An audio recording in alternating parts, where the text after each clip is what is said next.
Hello friends, welcome to EPG Pathshala. I am Professor S.P. Singh from Faculty of Management Studies, Gurukul Kangdi University, Haridwar. Today we are going to study Module 4 on Research Design.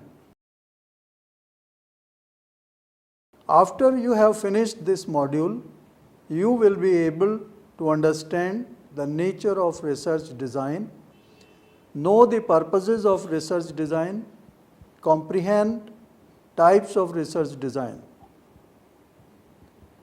Research design refers to the plan, structure and strategy of inquiry envisaged so as to acquire answers to research questions and to control the variance. The research design makes available the answers to various questions like what is the design of research, exploratory or conclusive, what type of data is required, what are the measures and scales used, what is the form of data collection such as questionnaire, schedule or interview, what is the size of sample and sampling procedure, what are the techniques of data analysis, the nature of research design. The research design is an outcome of decisions taken and put in a sequence in respect of the study and the types of data needed, the rationale for the study being made, the sources of data required, the study area, the time available for study, the material and the number of cases needed, the procedure of selection of the sample, the techniques of data collection, the analysis of data and the decisions articulated in a manner that the purpose of research is achieved with economy in money and time. Convert the research question and the stated assumptions, hypotheses into operational variables that can be measured. Specify the process that would be followed to complete the task as efficiently or economically as possible. Specify the control mechanisms that would be used to ensure that the effect of other variables that could impact the outcome of the study has been controlled. Thus, research designs have a critical and directive role to play in the research process. The execution details of the research question to be investigated are referred to as the research design. Purposes of research design. There are two basic purposes of research design. One, to provide answers to research questions, and two, to control variance. Research design enables the researcher to answer research questions in a valid, objective, accurate and economical way. Research designs are worked out with care to yield reliable and valid answers to the research questions embodied by the hypothesis. Adequately planned and executed design assists greatly in allowing us to rely on both observations and inferences. Research design sets up the framework for adequate tests of the relationship among variables. Types of research designs. There are a number of research designs available to a researcher for investigating the research objectives. The classification that is universally followed and is simple to comprehend is the one based upon the objectives or the purposes of the study. Two types of research are exploratory and conclusive as separate research design option. Exploratory research design. Exploratory research aims to explore the research questions and does not intend to offer final and conclusive solutions to existing problems. The exploratory research is the beginning of research which prepares the platform for more conclusive research.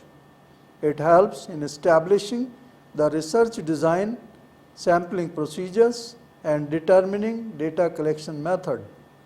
Since the purpose of exploratory research is to identify new hypotheses, exploratory research study is more flexible and creative. There are some subgroups of exploratory research.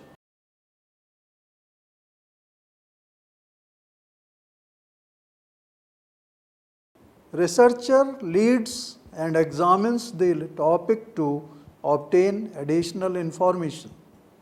The respondents are not approached with a fixed set of questions, but the researcher has a framework in mind. No two interviews follow the same way like in a structured questionnaire interview. The researcher has the flexibility to probe beyond superficial reasons. This is its strong as well as negative point in the sense that it makes it difficult to compare results. There is total reliance on the skill of the researcher, making it costly to hire knowledgeable people. Depth interviews were discredited after being in limelight earlier time, but now are making a comeback in understanding the consumer better for better consumer service.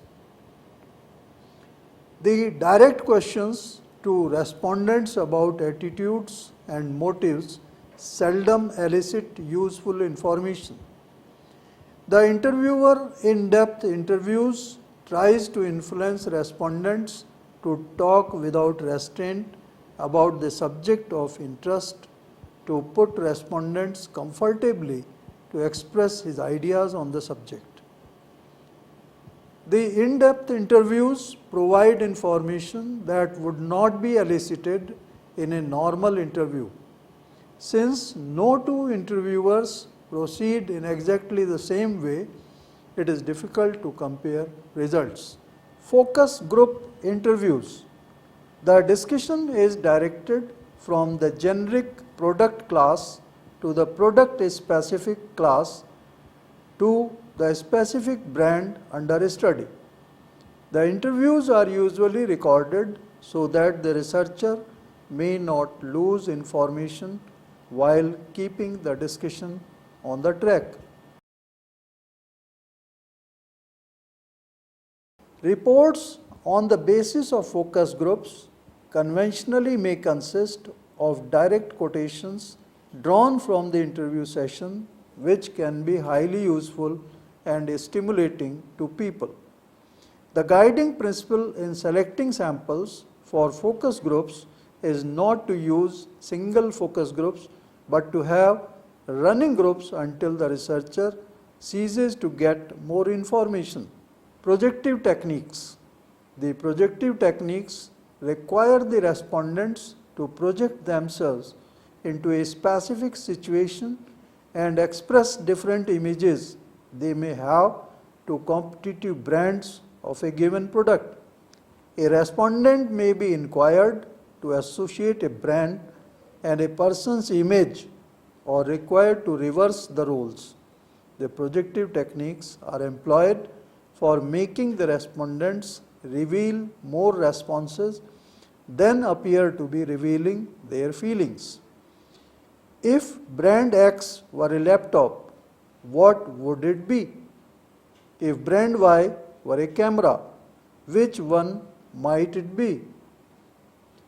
The personality of a respondent determines the responses.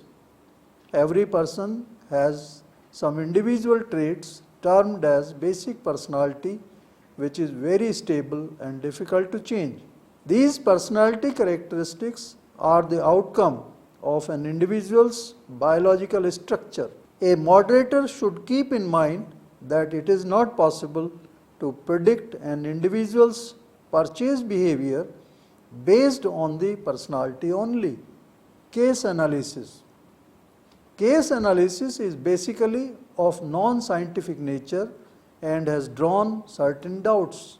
However, it is making a comeback involving the comprehensive study in one of a few specific situations, and especially the study of complex situations where interrelations of different individuals are crucial.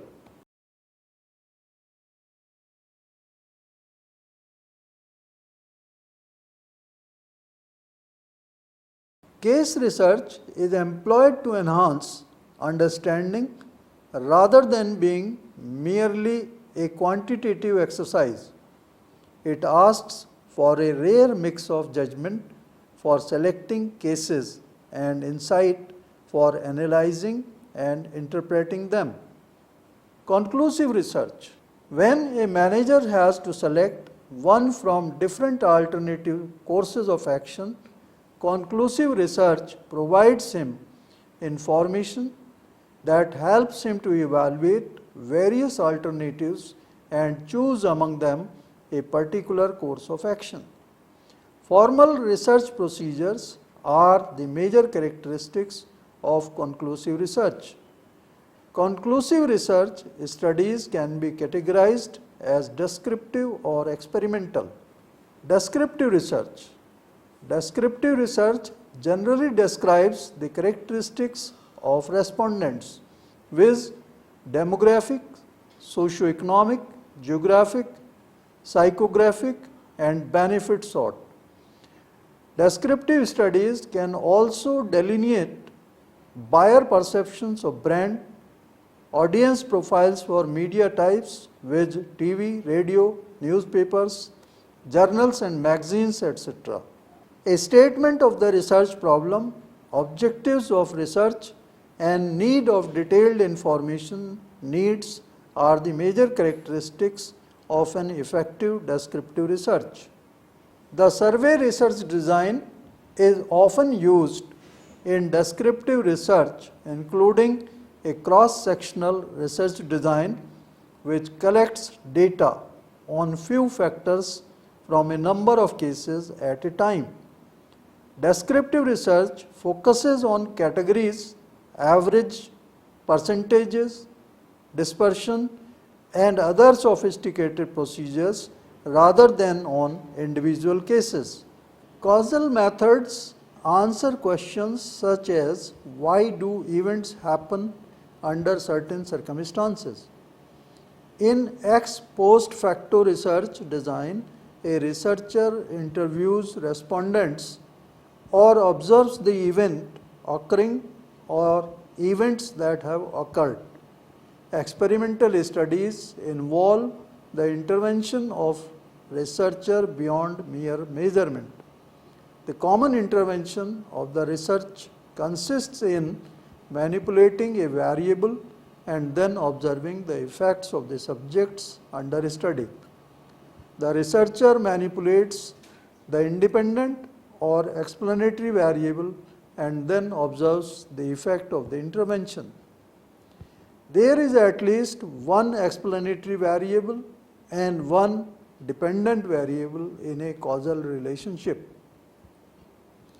The appearance of one variable associated with the appearance of the other variable. Beyond relationship of independent and dependent variables, the time sequence of the occurrence of the variables need be considered. The dependent variable does not precede the independent variable, though they may occur simultaneously. The dependent variable takes place after the independent variable. Friends, in this module, you have studied the nature, the purposes, and types of research designs.